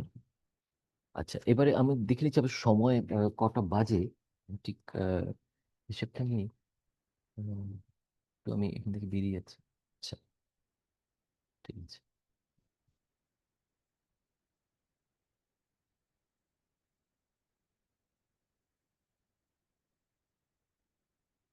আচ্ছা, এবারে আমি যে আগের ছবিটা দেখেছিলাম আকাশগঙ্গার, সেটা দৃশ্যমান আলোর ছবি। ঠিক? এবং বলেছিলাম সেখানে কিছু কালো ছোপ ছোপ কালো ছোপ অঞ্চল রয়েছে, যেগুলোর মানে তাৎপর্য আগে বোঝা যায়নি, আগে কেন কালো ছোপ, কিসের জন্য। এবারে সেই একই অংশের ছায়াপথে, সেই একই অংশের যদি আলো আমি ছবি যদি আমি অবলোহিত ক্যামেরায় তুলি, তাহলে দেখা যাচ্ছে যে মোটেই আর কালোর অংশ কালো রয়েছে না, কালো থাকছে না, কিন্তু সেখানে কিন্তু উজ্জ্বল। হ্যাঁ, অবলোহিত আলোয় কিন্তু সেই অংশগুলো উজ্জ্বল। কেন? কারণ ওখানে ধুলোবালি রয়েছে। সেই ধুলোবালিগুলো কিন্তু মোটেই ঠান্ডা নয়, তাদের একটা উষ্ণতা রয়েছে। কত উষ্ণতা? মোটামুটি 100 ডিগ্রি কেলভিন। সেই উষ্ণতায় ওরা 30 মাইক্রন 30 মাইক্রনের মাপের তরঙ্গদৈর্ঘ্য বিকিরণ করছে। সেই মাপের যদি আমি আলো যদি আমি ধরতে পারি দুর্দিনে, তাহলে কিন্তু উজ্জ্বল দেখাবে। সেই একই ঠিক মিলে যাচ্ছে কিন্তু আমাদের হিসেব। তো এতক্ষণ ধরে আমি যে বললাম, মোটামুটি সব হিসেবগুলো, সব পর্যবেক্ষণগুলো কিন্তু একটা সবগুলো মিলে একটা সিদ্ধান্তে আসা যাচ্ছে। ঠিক আছে? এবারে প্রশ্ন থাকে যে ধূলিকণাগুলো সৃষ্টি হয় কোথায়? সেটা নিয়ে আরো অনেক গবেষণা হয়েছে। আমি মোটামুটি এটা একটা আন্দাজ দিচ্ছি। তোমরা জানো যে কিছু কিছু দানব নক্ষত্র আছে, মানে সূর্যও একসময় দানব নক্ষত্র হয়ে যায়, লাল দানব নক্ষত্র হবে। সেই দানব নক্ষত্র যখন হয়, তখন এই নক্ষত্রের বাইরের স্তরগুলো ফুলতে থাকে। বা এমনও হতে পারে সুপারনোভার বিস্ফোরণ হলো, সেই বিস্ফোরণের ছড়িয়ে পড়ছে, সেই অংশ সেই অংশগুলোতে ধূলিকণা সৃষ্টি হয়। এই অঞ্চলগুলোতে বেশি কি হয়, ধূলিকণা সৃষ্টির জন্য উপযুক্ত ঘনত্ব, উপযুক্ত তাপমাত্রা, মানে যেগুলো কয়েক হাজার ডিগ্রি সেলসিয়াসের মতো, ঠিক যতটুকু তাপমাত্রা দরকার, যতটুকু ঘনত্ব দরকার ধূলিকণা সৃষ্টি করার জন্য, সেই পরিবেশটা তৈরি হয় এই দানব নক্ষত্রের বাইরের স্তরে। এবং সুপারনোভা, এটা একটা সুপারনোভার ছবি, ক্র্যাব নেবুলা সুপারনোভার ছবি। সুপারনোভার ছড়িয়ে পড়া অংশে ধূলিকণা সৃষ্টি হয়। এবারে ধূলিকণা ধ্বংসও হয়। এগুলো নিয়ে মজার মজার অনেক গবেষণা চলছে, হ্যাঁ। এবং আরো আরো যদি তোমরা গভীরে যেতে চাও, খুব অনেক অনেক মজার এখানে ব্যাপারগুলো আছে। কি করে ধূলিকণা ধ্বংস হয়? এক তো হলো ধূলিকণা নিজেদের মধ্যে ধাক্কা লেগে ধ্বংস হয়, আগেই বলেছি। এমনও হতে পারে ধূলিকণা যদি আমি খুব গরম একটা গ্যাসের মধ্যে রেখে দিই। গরম গ্যাস মানে কি? সেখানে গ্যাসের কণাগুলো খুব দ্রুত বেগে ছোটাছুটি করবে। যত তাপমাত্রা বাড়াবো, তত ছোটাছুটির মাত্রা তত বেশি। কি হবে? গ্যাসের কণার মধ্যে এসে ধাক্কা লাগবে। প্রচন্ড জোরে এসে ধাক্কা লাগবে। কি জোরে ধাক্কা লেগে কি হবে? এখান থেকে সব পরমাণুগুলোকে ওরা ভেঙে ভেঙে বার করে দেবে। ওদিকে ধূলিকণাগুলো আস্তে আস্তে আস্তে আস্তে ছোট হতে থাকবে। মানে তাহলে কি হলো? ধূলিকণা যদি আমি খুব গরম অঞ্চলে রেখে দিই, উষ্ণ অঞ্চলে রেখে দিই, তাহলে কিন্তু ধূলিকণা বেশি সময় সেই বড় মাপের থাকবে না। ওগুলো আস্তে আস্তে ধ্বংস হয়ে যাবে, নষ্ট হয়ে যাবে। আবার তুলনায় শীতল অঞ্চলে কিন্তু ধূলিকণা অনেক সময় ধরে থাকতে পারে। সেই হিসেবটাও বিজ্ঞানীরা করেছেন। কত সময়? ধূলিকণার, আচ্ছা, ধূলিকণা আবার বাইরের একটা আবার বরফের আচ্ছাদন থাকে। হুম, সেই বরফের আচ্ছাদনটা মোটামুটি 1 মিলিয়ন ইয়ার মোটামুটি থাকতে পারে। আর ধূলিকণার যে কেন্দ্রের অংশটা, যেখানে ওই যে গ্রাফাইট সিলিকেটের যে অংশটা রয়েছে, সেখানে কিন্তু মোটামুটি 100 মিলিয়ন ইয়ার, বা 100 মিলিয়ন ইয়ার কথা হলো 10 মিলিয়ন, মোটামুটি 10 কোটি বছর। ঠিক আছে? মোটামুটি একটা একটা আয়ুর একটা। এবারে সবচেয়ে মজার ব্যাপার আসি, ধূলিকণার আরেকটা বড় জরুরি ধূলিকণা যে আছে সেটা কিন্তু আহ, একটা খুব একটা জরুরি ব্যাপার ঘটে ধূলিকণার জন্য। ধূলিকণার গায়ে কিন্তু অণু সৃষ্টি হয়। অণু মানে কি? কয়েকটা পরমাণু মিলে তো অণু হয়। এবারে আহ, পৃথিবীর গবেষণাগারে কিন্তু তো অণু তৈরি করা খুবই সহজ, কারণ এখানে ঘনত্ব খুবই বেশি। দুটো পরমাণু, দু তিনটে পরমাণু জোগাড় করে একটা জায়গায় এনে অণু তৈরি করা কোনো ব্যাপার নয়। কিন্তু মহাকাশে ঘনত্ব তো খুব হালকা, ঘনত্ব খুব কম, গ্যাস খুবই হালকা। একটা পরমাণুর সঙ্গে আরেকটা পরমাণুর দূরত্ব অনেক বেশি। সেই জন্যে দুটো তিনটে পরমাণু এক জায়গায় এনে অণু তৈরি করা কিন্তু কঠিন ব্যাপার। এ- সেজন্য কি হয়, আসলে ধূলিকণার গায়ে এসে এক একটা পরমাণু, এই যে এখানে বলছি আমাদের বায়ুমণ্ডলের তুলনায় কিন্তু অনেক হালকা, অণু সৃষ্টি করার জন্য অনেক সমস্যা তো। কিন্তু ধূলিকণার মাপ যেহেতু পরমাণুর তুলনায় অনেক বেশি, কি হয়, ওই ধূলিকণাগুলো এক সেগুলোর গায়ে এসে পরমাণু জমা হয়। এগুলো এসে পরমাণু জমা হয়, সেগুলো ধূলিকণার গায়ে এসে লাগে। ধূলিকণাগুলো একটা মানে ইয়ে ঘটকের মতো, পরমাণুদের মধ্যে বিয়ে করিয়ে দেয়। তো মজার ব্যাপার হলো, যেখানে ধূলিকণা বেশি, সেই অংশে কিন্তু মহাকাশে অণুর বেশি দেখা গেছে। এবং অণুর যখন আমরা ছবি তুলি, অণু থেকে যেসব আলো বিকিরিত হয়, সেই আলো যখন ধরা যায়, দেখা যায় যে যেখানে যেখানে এই কালো ছোপ বেশি, যেখানে অবলোহিত আলো বেশি উজ্জ্বল, সেই অংশে কিন্তু অণুও বেশি। তাহলে মিলে যাচ্ছে আমাদের এই ধারণাটা যে ধূলিকণার গায়েই অণু তৈরি হয়। এবং অণু তৈরি হলে কি হবে, কি এমন আসে যায়? হ্যাঁ, এখন অণু তৈরি না হলে কিন্তু নক্ষত্র তৈরি হবে না। ব্যাপারটা হলো, নক্ষত্র তৈরি করার জন্য কি দরকার? একটা গ্যাসীয় অঞ্চল আস্তে আস্তে আস্তে আস্তে আস্তে ছোট হবে, সংকুচিত হবে, তাই তো? যে মহাকর্ষের চাপে পড়ে আস্তে আস্তে আস্তে সংকুচিত হবে, বেশি ঘন হবে, তখন এক সময় এখান থেকে নক্ষত্র তৈরি হবে, তাই তো? কিন্তু ধরো কোনো একটা জিনিস আমরা যখন চাপ দিই, ছোট হয়। এই যে বাইসাইকেল টায়ার চাপ দিলে তো গরম হয়ে যাবে। গরম হলে কি হবে, সেটা নিজেদের মধ্যে ধাক্কা দিয়ে আর ছোট হতে দেবে না, এটা বহির্মুখী একটা চাপ তৈরি হবে, তাই তো? তাহলে নক্ষত্র তৈরি করতে গেলে এই যে গ্যাসের যে অঞ্চলটা আস্তে আস্তে ছোট হবে, সেই ছোট হওয়া যদি আমি বজায় রাখতে চাই, তাহলে কিন্তু গরম হতে দিলে চলবে না, সময়ে এই গ্যাসটাকে ঠান্ডা রাখতে হবে আমাকে। কিভাবে ঠান্ডা রাখবো? গ্যাস থেকে আলো বিকিরণ হবে, কিন্তু এই বিকিরণ করার একটা এই বিকিরণের জন্য দরকার অণু। এটা আমি ঠিক কারণটা এই মুহূর্তে মানে স্বল্প পরিসরে বোঝাতে পারবো না, কিন্তু এই বিকিরণের জন্য অণুর খুব দরকার, পরমাণু দিয়ে চলে না। তাই আমাদের অণু না হলে নক্ষত্র তৈরি হবে না, কারণ গ্যাসকে ঠান্ডা রাখা যাবে না। আবার অণু তৈরি করতে গেলে কিন্তু কি জানলাম, ধূলিকণার দরকার। তাই নক্ষত্র তৈরি করতে গেলে ধূলিকণার আহ, ধূলিকণা খুবই জরুরি ব্যাপার, হ্যাঁ। তাই একটা সাইকেল তৈরি হচ্ছে, আমরা যেরকম পৃথিবীতে এই যে জলের জলচক্র একটা, আমি জানি তো, জল থেকে বাষ্প হয়, বাষ্প থেকে আবার জল হয়, বৃষ্টি হয়, আবার বাষ্প হয়, সেই একটা একটা চক্রের মতো চলতে থাকে। মহাকাশেও কিন্তু একই রকমের ব্যাপার হচ্ছে, নক্ষত্র থেকে ধূলিকণা তৈরি হচ্ছে, যে দানব নক্ষত্র বাইরের স্তরে ধূলিকণা তৈরি হচ্ছে, সেই ধূলিকণাগুলো আবার ছড়িয়ে পড়ছে, সেখান থেকে অণু তৈরি হচ্ছে। ওকে, সেই অণু তৈরি হচ্ছে, সেখান থেকে আবার নক্ষত্রের জন্ম নিচ্ছে। ওকে, সেই নক্ষত্র জন্ম থেকে আবার যখন পরের প্রজন্মের নক্ষত্র আবার তৈরি হচ্ছে, তখন সেখানে আবার ধূলিকণা তৈরি হচ্ছে। এইভাবে একটা চক্র চলতে থাকে। এটা হলো গ্যাস এবং ধূলিকণার একটা চক্র। এবারে কিভাবে এসব জানতে পাচ্ছেন গবেষণার বিজ্ঞানীরা, আমি একটা ধারণা দিই। এক তো হলো নতুন যে নভ দূরবীন স্পেস টেলিস্কোপ পাঠানো হয়েছে, জেমস ওয়েব স্পেস টেলিস্কোপ, সেখানে কিন্তু অবলোহিত আলোর ক্যামেরা রয়েছে, সেখান থেকে ধূলিকণা নিচে পাচ্ছে। অ্যালমা বলে আরেকটা, এটা এটা চিলির আটাকামা মরুভূমি অঞ্চলে বসানো হয়েছে অনেকগুলো, একটা মানে দূরবীনের সমাবেশ, সেটা তো জানা যাচ্ছে।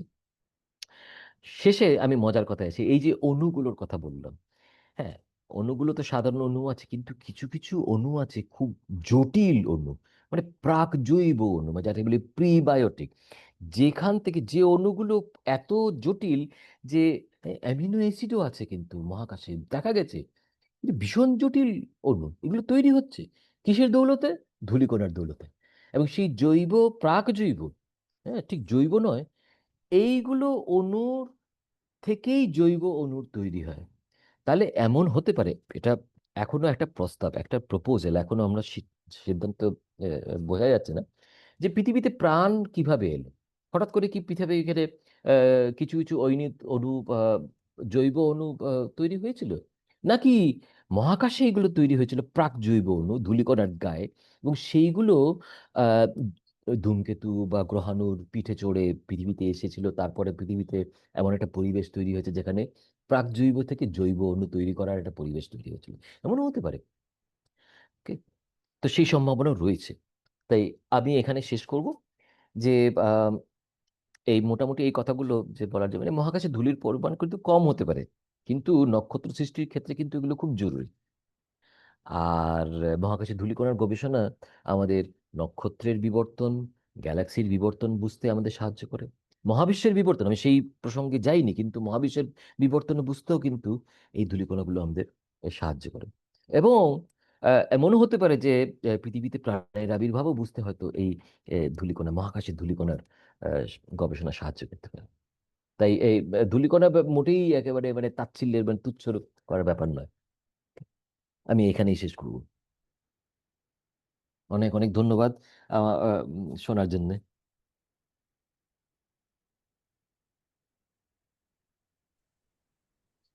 Thank you sir. স্যার আমরা কিছু কোয়েশ্চেন নেব। হ্যাঁ হ্যাঁ হ্যাঁ হ্যাঁ হ্যাঁ, নিশ্চয়ই নিশ্চয়ই, আমার সাধ্য মতো উত্তর দেওয়ার চেষ্টা করব। কিছু বোঝা গেল কি? জি স্যার, অবশ্যই। কারো কোয়েশ্চেন থাকলে একটু, আহ,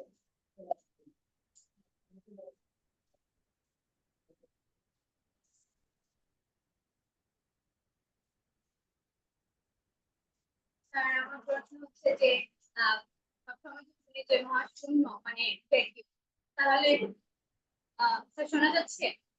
হ্যাঁ, আরেকবার বলো, পরিষ্কার, ঠিক পরিষ্কার শোনা যাচ্ছে না। হ্যাঁ, তো স্যার সবসময় তো বলা হয় যে মহাশূন্য বলা হয় এটাকে, তো বলা হয় যে স্পেস হচ্ছে ভ্যাকিউম। তো এখন হচ্ছে বলেন যে নক্ষত্রের মাঝখানে আছে ধূলিকণা, তাহলে এটাকে আর মহাশূন্য বলা হয় কেন? হ্যাঁ, মানে এমনি মহাশূন্য মানে এমনি কথার কথা হিসেবে বলা হয় আর কি। আসলে যেটা আমরা বুঝতে পারলাম এবং বোঝা গেল যে মহাশূন্য আসলে শূন্য নয়। হুম। বলা হয় সেটা একটা কথার কথা। হ্যাঁ, মানে আগে তো ভাবা যেত যে শূন্য, তারাই রয়েছে, তাদের মধ্যবর্তী অঞ্চলে কিছু নেই, সেটা আগের ধারণা। কিন্তু এই 1930, বিশেষ করে 1930-এর পর থেকে আমাদের ধারণাটা এখন আমরা পরিষ্কার হয়েছে যে মানে শূন্য শূন্য না, অনেক কিছু রয়েছে ওখানে। তাহলে স্পেস ভ্যাকুয়াম না। স্পেস ভ্যাকুয়াম মোটেই নয়, মোটেই নয়। হুম।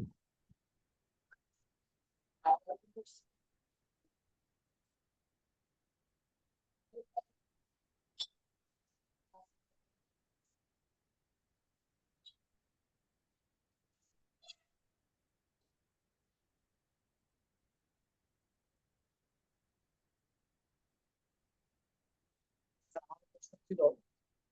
আরেকবার বলো। হ্যাঁ, স্যার আমার প্রশ্ন ছিল হচ্ছে এই জায়গায় কে নিয়ে? না না, শোনা যাচ্ছে না, কিছু হয়েছে, শোনা যাচ্ছে না। মিউট হয়ে গেল নাকি? নক্ষত্রগুলো বেসিক্যালি কোন ধরনের আলো এবার দুটো আস্তে আস্তে বলো, ঠিক আরেকবার বলো। স্যার আমার প্রশ্ন ছিল এখানে নক্ষত্রগুলো বেসিক্যালি কোন ধরনের আলোগুলি ইমিট করে। আহ তারপর হচ্ছে যে এটা আমি আপনার একটা স্লাইডে দেখছি মিডাল ইমিট করে দেন এটা আহ ধূলিকণা গুলো তারপর করে অ্যাবজর্ব করে দেন আমরা অবজার্ভার আপনার দ্বারা আছে তারা আলো লাল আলো হিসেবে আমরা দেখি। ঠিক। এখন আমার প্রশ্ন ছিল এটা কি মানে ওরা নীল আলো ইমিট করে নাকি আরো অনেক ধরনের আলো একসাথে সংযুক্ত করে ইমিট করে দেন আমরা ওটা বিভিন্ন স্তরের মধ্যে দিয়ে যখন আসে then আমরা এটা লাল আলো হিসেবে দেখি। আমি প্রশ্নটা মানে মানে আমি জানি না ঠিক বুঝতে পেরেছি কিনা। যে যে ধূলিকণা থেকে যেগুলো যে আলো বিকিরণ হয়, বিকিরিত হয়, সেটা হলো মোটামুটি অবলোহিত আলো। সেটা একটা ব্যাপার আছে। ধূলিকণার যদি আমি আলো দেখি, সেটাও অবলোহিত আলো। আর তার পেছনের যেগুলো তারা নক্ষত্র রয়েছে, সেই আলো কিন্তু লালচে, কারণ সেখান থেকে নীল আলোগুলো ছড়িয়ে পড়ছে। নীল আলোগুলো সরিয়ে দিলে বাকি রয়ে লাল, সেই জন্য দূরের আলোগুলো লালচে দেখায়, দূরের নক্ষত্রগুলোকে লালচে দেখাবে। আর সেখানকার যে ধূলিকণা আছে সেইগুলোর আলো কিন্তু ঠিক লাল নয়, অবলোহিত আলো। তো এই এই এই এই এই তফাৎটা কিন্তু মনে রাখতে হবে। আমি কি বোঝাতে পারলাম? স্যার ওই কোশ্চেনটা বোধহয় আমি যতদূর বুঝতে পারলাম যে সব সব নক্ষত্র কি নীল আলো দেয় কিনা সে নীল আলো ও দিলে হচ্ছে ও হ্যাঁ হ্যাঁ হ্যাঁ, আচ্ছা, সব নক্ষত্রের আলো তো একই রকমের নীল নয়। মানে কিন্তু সব নক্ষত্রের আলোর মধ্যে নীল একটা অংশ আছে। হুম। নীল আলোর ক্ষেত্রে নীল অংশটা আরো বেশি, এই নীল নক্ষত্রের ক্ষেত্রে। লাল আলোর ক্ষেত্রে কিন্তু যে নীলটা আছে ওটা আরো লালচে দেখাবে। সেটা যতটুকু না লালচে, তো বেশি লালচে দেখাবে। ঠিক আছে? সব নক্ষত্রের আলো নীল নয়, ঠিক। কিন্তু ব্যাপারটা যা হয় সেটা হলো গিয়ে সব নক্ষত্রের আলো একটু বেশি করে লালচে দেখাবে। সেটা যতটুকু না লাল, ততটুকু বেশি লালচে।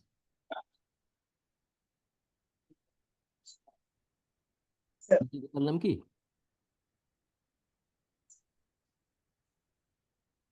আর কোনো question?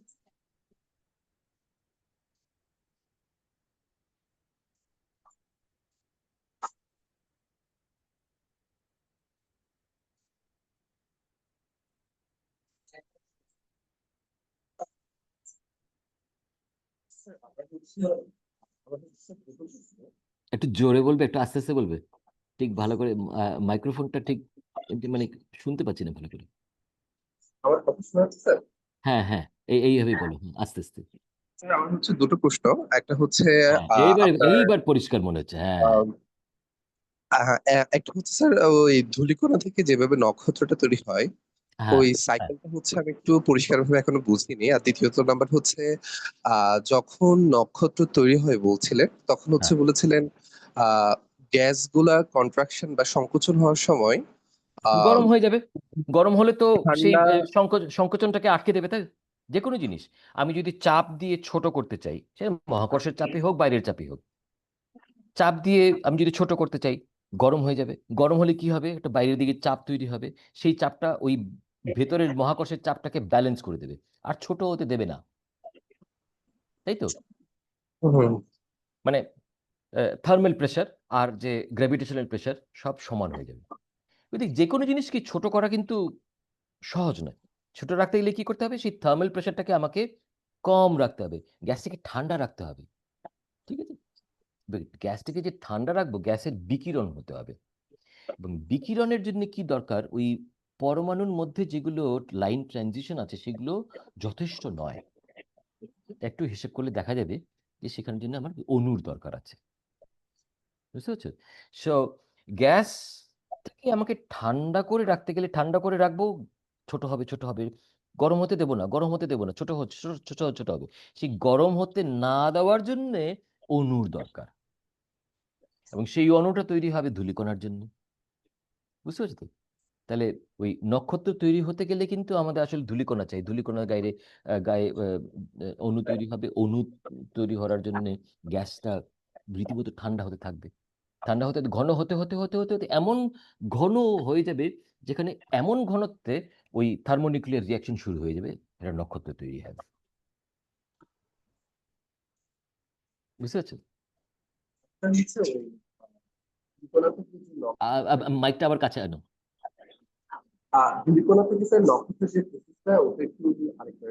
না, না, না, আগে কিন্তু পরিষ্কার শোনা গেছিল। এবার আবার আবার কাছে আনো এটা। স্যার ধূলিকণা থেকে নক্ষত্রের যে প্রসেসটা হ্যাঁ, সেটা স্যার আরেকবার একটু বললে ভালো হতো। হ্যাঁ, আচ্ছা, আচ্ছা, আবার বলি। মানে নক্ষত্র তৈরি করার জন্য আমার কি দরকার? একটা গ্যাসীয়, একটা নেবুলা, নীহারিকা তো।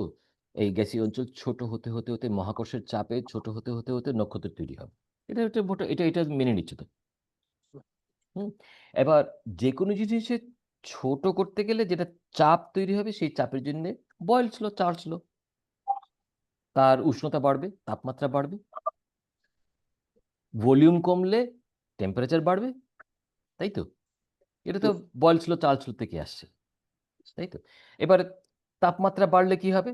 তার একটা প্রেশার তৈরি হবে। সেই প্রেশারটা কিন্তু আর ছোট হতে দেবে না। যে কোনো জিনিসকে ছোট করতে দিতে একটা বেলুনকে ধরে যদি তুমি ছোট করতে চাও, একটা সময়ের পরে কিন্তু তুমি ছোট করতে পারবে না। কারণ ওটা কি হবে? গরম হয়ে যেয়ে ওটা চাপ দেবে বাইরে। আর আর আর ছোট হতে দেবে না।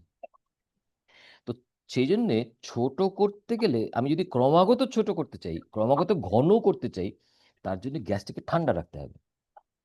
এবং সেই ঠান্ডা রাখার জন্য গ্যাসের বিকিরণ, এবং বিকিরণ আমরা জানি যে কোয়ান্টাম মেকানিক্সের ব্যাপারগুলো আছে। এখানে লাইন ট্রানজিশন, কি শক্তি স্তরের ট্রানজিশন হচ্ছে। ঠিক আছে? সেই ট্রানজিশনের ব্যাপারে একটু হিসেব করতে গেলে একটু কোয়ান্টাম মেকানিক্সের হিসেব থেকে আসে যে অণুর দরকার আছে। কারণ অণুর ক্ষেত্রে ট্রানজিশনগুলো খুব শক্তির স্তরগুলো, যেগুলো স্তরভেদ আছে, সেগুলো খুব সূক্ষ্ম লেভেলের। সেটার দরকার হয়। একটা অণুর যদি তুমি এনার্জি লেভেল ডায়াগ্রাম করো, আর একটা যদি পরমাণুর এনার্জি লেভেল ডায়াগ্রাম করো, তার মধ্যে কিন্তু তফাৎ আছে। এবং সেটার উপর নির্ভর করবে গ্যাস কিভাবে কত মাত্রায় বিকিরণ করতে পারবে। এই জন্য অণুর দরকার। যদি গ্যাসটাকে ঠান্ডা রেখে যদি আমি ঘন থেকে ঘন, আরো ঘন, আরো ঘন করতে চাই, সেই জন্য আমার ওই গ্যাসের মধ্যে অণু থাকতেই হবে। শুধু পরমাণু থাকলে হবে না। সেই অণু আসবে ধূলিকণার থেকে। এবার কিছুটা বোঝা গেল? তাহলে স্যার ওইখানে কি রঙের কোনো পরিবর্তন আসবে তাহলে? মানে যখন ঠান্ডা হতে থাকবে তখন কি ওকে দেখতে একটা ভিন্ন রঙের দেখাবে, কোনো কিছু হবে? এই কারণ পর্যায়ে কিন্তু, হ্যাঁ, তুমি ভালো প্রশ্ন করেছো। এই পর্যায়ে কিন্তু মোটামুটি গ্যাসের যে তাপমাত্রা, তার উপর তার রঙের একটা রং কিন্তু খুব খুব লালের, মানে অবলোহিত। তখন এই এই নক্ষত্র, মানে এগুলো এটা প্রাক নক্ষত্র। এটা নক্ষত্র তৈরি হয়নি। নক্ষত্র তৈরি হওয়ার আগের পর্যায়ের ব্যাপার তো। সেইগুলোকে যদি তুমি ধরতে চাও, সেইগুলোতে তোমাকে অবলোহিত আলোর দূরবীন ধরতে হবে। কারণ এই টেম্পারেচার কি? টেম্পারেচার হলো মোটামুটি 100 ডিগ্রি কেলভিন। মোটামুটি 100 ডিগ্রি কেলভিন ধরো বাইরের ইয়ে। সেইখানে সেই ক্ষেত্রে তোমাকে অবলোহিত আলো ক্যামেরা ধরতে হবে। সেই জন্য আজকাল অবলোহিত দূরবীনে কিন্তু এই ধরনের, মানে নক্ষত্র তৈরি হচ্ছে এই পর্যায়টা, এটা ধরাটা খুবই কঠিন ব্যাপার। কারণ এটা কয়েক হাজার বছর লাগে। কয়েক হাজার বছর কিন্তু মহাবিশ্বের বয়সের নিরিখে কিন্তু খুবই কম সময়। আমরা তো সাধারণত কোটি, কয়েকশো কোটি, কয়েক হাজার কোটির বছরের ব্যাপার বলি। সেই তুলনায় কিন্তু কয়েক হাজার বছর কিছুই নয়। সেই জন্য এই যে নক্ষত্রের যে সংকোচনের সময় যে নক্ষত্র তৈরি হচ্ছে সেটা ধরা খুবই কঠিন। তুমি যদি ধরতে চাও তাহলে তোমাকে অবলোহিত আলো দূরবীন ধরতে হবে, ব্যবহার করতে হবে। তো রঙের কথা বলছি, তো রংটা হবে যদি ওই অবলোহিত আলো রং। ঠিক আছে, ধন্যবাদ স্যার। ওকে।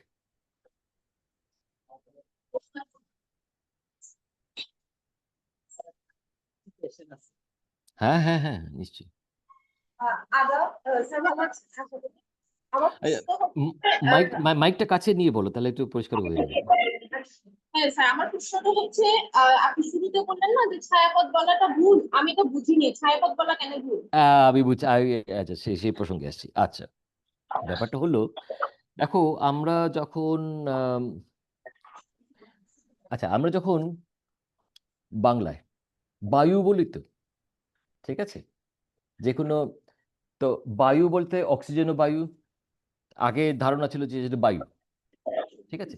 এরপরে জানা গেল যে না, বায়ুর মধ্যে কিন্তু অনেক ধরনের গ্যাস রয়েছে। অক্সিজেন এক ধরনের গ্যাস, নাইট্রোজেন এক ধরনের গ্যাস, ঠিক আছে। তখন কিন্তু এই গ্যাস কথাটা কিন্তু ইংরেজি, আসলে ইংরেজি শব্দ তো। তো তো সেখানে একই ব্যাপার হবে, এই বায়ুর নাম বায়ু, এই গ্যাসের নাম, ব্যাপারটা যদি বায়ু এবং গ্যাস এই দুই শব্দর কিন্তু একটা তফাৎ আছে, সেই শব্দটা কিন্তু মনে মনে রাখতে হবে। এবং একটা কিন্তু ইংরেজি থেকে এসছে। সবকিছু সবকিছু যদি আমরা বাংলায় করতে চাই কিন্তু সেটা সম্ভব নয়, কিছু কিছু সময় ইংরেজি থেকে নিতে হয়, কারণ এগুলো আধুনিক ধারণাগুলোই আধুনিক। আগেকার দিনের ধারণা কিন্তু এত স্পষ্ট ছিল না।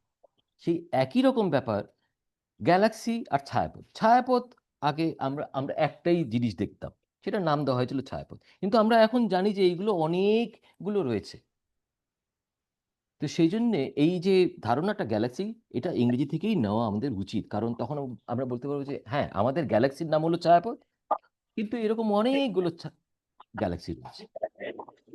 সেই বায়ু আর গ্যাসের মধ্যে যেভাবে আমরা তফাৎটা করি, এই একই রকম ব্যাপার। সেটা মানে নাহলে কি হবে, আম, এরকম একটা সব বাক্য তৈরি হতে পারে, ও আমাদের ছায়াপথের নাম ছায়াপথ। খুব একটা অদ্ভুত একটা বাক্য, ঠিক আছে। এগুলো মানে অনর্থক বিভ্রান্তি তৈরি করে এইসব শব্দ। সেই জন্য গ্যালাক্সি শব্দটাই আমি ব্যবহার করা পছন্দ করি। এটা ইংরেজি শব্দ হোক, যেভাবে আমরা গ্যাস গ্যাস শব্দটা তো ইংরেজি, আমরা বাংলায় ব্যবহার করছি। বায়ু এবং গ্যাস কিন্তু আলাদা, সেইভাবে ছায়াপথ এবং গ্যালাক্সি কিন্তু আলাদা। সেইভাবে রাখলে ব্যাপারটা নিয়ে বিভ্রান্তি তৈরি হয় না আর কি।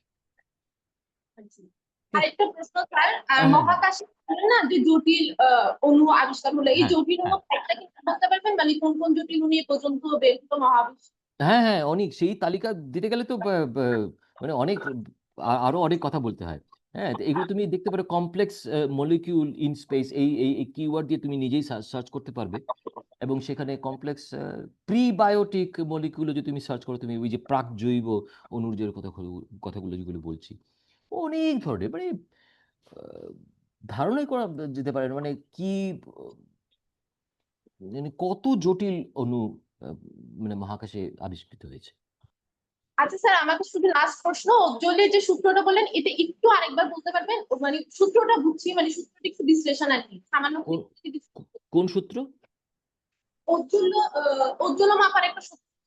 ও হ্যাঁ, না না, দেখো ব্যাপারটা হলো, ঔজ্জ্বল্য তো দু ধরনের হয়। একটা হলো আপাত ঔজ্জ্বল্য, মানে পৃথিবী থেকে আমরা যে দেখতে পাচ্ছি, যা পৃথিবীতে আর বসে আমার যন্ত্রপাতিতে যতটুকু আমি, ধরো ক্যামেরায় একটা ছবি তুললাম, সেখানে একটা, ওকে।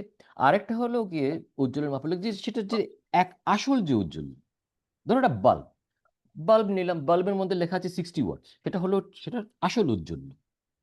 কিন্তু সেই বাল্বটাকে যদি আমি অনেক দূরে রাখি, তাহলে মনে হবে না এটা 60 ওয়াটের, এটা 40 ওয়াটের, বা আরো দূরে রাখলে মনে হবে এটা 20 ওয়াটের। সেটা হলো আপাত ঔজ্জ্বল্য। তা আপাত ঔজ্জ্বল্য কি, হিসেবটা হলো সঠিক ঔজ্জ্বল্য ডিভাইডেড বাই 4πd²। ডি হলো গিয়ে দূরত্ব, ঠিক আছে। সেটা হলো ওই যে ইনভার্স স্কোয়ার ল যাকে বলে আর কি, মানে দূরত্বের বর্গের ব্যস্তানুপাতিক। আচ্ছা আচ্ছা, ধন্যবাদ স্যার। Thank you.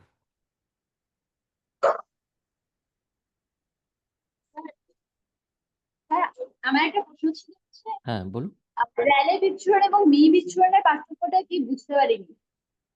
হ্যাঁ, মানে র্যালে বিচ্ছুরণ হলো গিয়ে গ্যাসের অণু যেগুলোর মাপ খুব কম, খুবই ছোট। অণুগুলো তো খুবই ছোট। ধূলিকণাগুলো অনেক বড়। তো যে জিনিসটা বিচ্ছুরণ করছে, বিচ্ছুরণের জন্য দায়ী, সেইগুলোর মাপ যদি বড় হয় তুলনায়, কিন্তু তরঙ্গদৈর্ঘ্যের তুলনায় আবার ছোট, তাহলে মি বিচ্ছুরণ, মি টাইপের মানে মি ধরনের বিচ্ছুরণ হয় আরকি। ওটা র্যালে বিচ্ছুরণ ওখানে ওই হিসেবটা কাজ করে না। র্যালে বিচ্ছুরণ খুব ছোট কণা মানে গ্যাসের অণু যেগুলো, সেখান থেকে যেগুলো বিচ্ছুরণ, যে ধরনের বিচ্ছুরণ হচ্ছে সেটা র্যালে বিচ্ছুরণ। আর তুলনায় একটু বড় মাপের ধূলিকণা যদি নেই, তার থেকে যেগুলো বিচ্ছুরণ হবে সেটা হলো মি বিচ্ছুরণ। এবং তফাৎটা হলো এই, র্যালে বিচ্ছুরণের ক্ষেত্রে কি হচ্ছে 1/λ⁴, তাই তো? আর মি বিচ্ছুরণের ক্ষেত্রে 1/λ, শুধু তরঙ্গদৈর্ঘ্যের ব্যস্তানুপাতিক। ওখানে কোনো পাওয়ার নেই। আর একটা প্রশ্ন ছিল হচ্ছে তার ডিফিউজ ইন্টারস্টেলার ব্যান্ডসটার প্রসঙ্গ কেন এলো ধূলিকণার এখানে, এটা ঠিক বুঝতে না, ওই ব্যাপারটা এটা আমি আরো একটু হয়তো বুঝিয়ে বলা দরকার, তো সেই সময়টা ছিল না। ব্যাপারটা হলো এই, অনেক আমি তো ওই যে পাহাড় চূড়ের মধ্যে দেখেছি নির্দিষ্ট কিছু তরঙ্গদৈর্ঘ্য শোষণ হয়। এবারে কিছু কিছু অংশে দেখা গেছে মানে আলোর কিছু কিছু অংশে দেখা গেছে যে শুধু একটা নির্দিষ্ট তরঙ্গদৈর্ঘ্য নয়, কয়েকটা তরঙ্গ মানে একটা তরঙ্গদৈর্ঘ্যের একটা রেঞ্জ ধরে ব্যান্ড তৈরি হয়েছে। ব্যান্ড মানে অনেকগুলো লাইন আছে এখানে। অনেকগুলো পাহাড় চূড়ো মিলে একটা পর্বতমালা যেমন তৈরি হয়, তেমনি একটা ডিফিউজ ইন্টারস্টেলার ব্যান্ড তৈরি হচ্ছে। যেখানে এই একটা মানে এই রেঞ্জের তরঙ্গদৈর্ঘ্যে শোষণ হচ্ছে। সেটাই হ্যারি ক্রোটো বলেছিলেন, এটা একমাত্র ওই বাকমিলিস্টার ফুলারেন থেকে সম্ভব। কারণ এটা তো অঙ্ক করে হিসেব করে বার করা যায়। কি ধরনের পরমাণুর গঠন হলে কি ধরনের বিচ্ছুরণ হবে, সেটা উনি করেছিলেন। তারপর গিয়ে গবেষণাগারে এই অণুটা তারা তৈরি করেছিলেন। বাক্য হিসেবে। তারপরে হিসাব করে দেখা গেল যে ঠিক এই ধরনের অণু থাকলে এই ধরনের বিচ্ছুরণ হবে। বুঝতে পেরেছি, ধন্যবাদ। Thank you.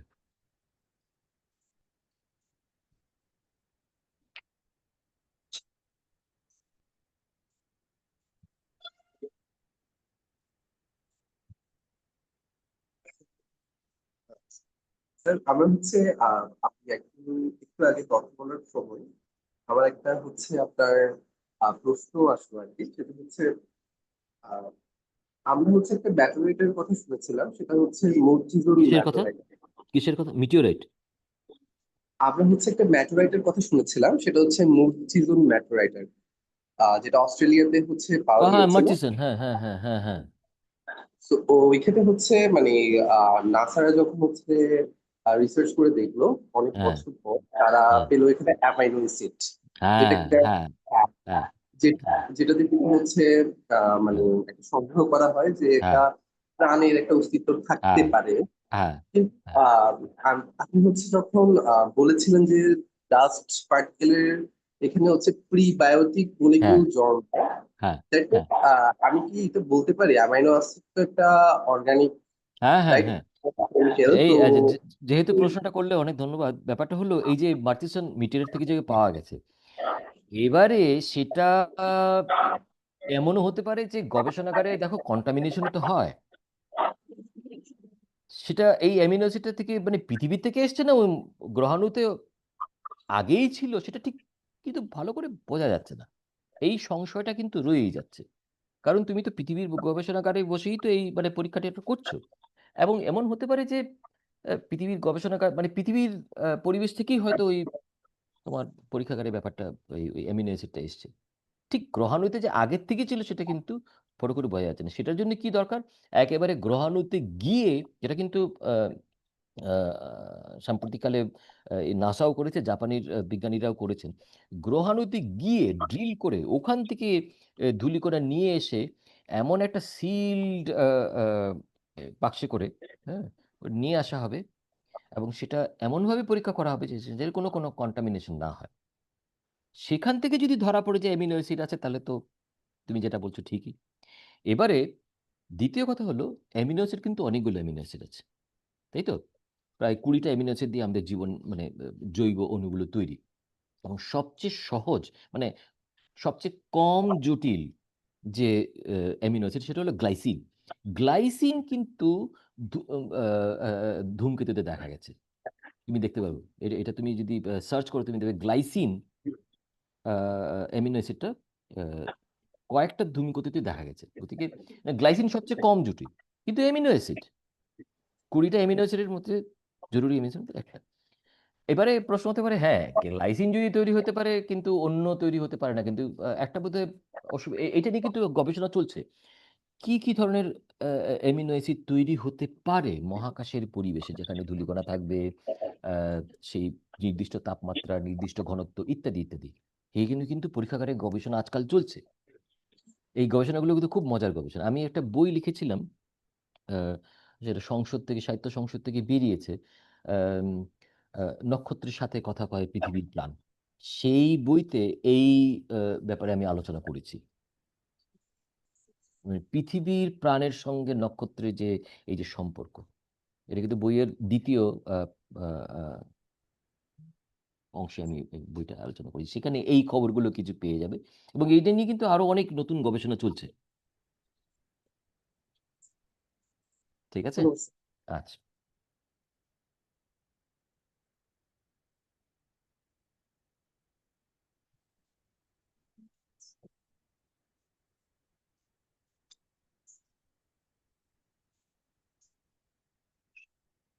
Thank you sir, অনেক ব্যস্ততার ভেতরে আমাদের সময় দিয়েছেন। আর আমরা হচ্ছে আমার খুব ভালো লাগলো, অনেকগুলো প্রশ্ন, অনেকে অনেক কিছু প্রশ্ন করেছে। সব প্রশ্নগুলো কিন্তু খুব সুন্দর সুন্দর প্রশ্ন, খুব মানে আমার খুব ভালো লেগেছে।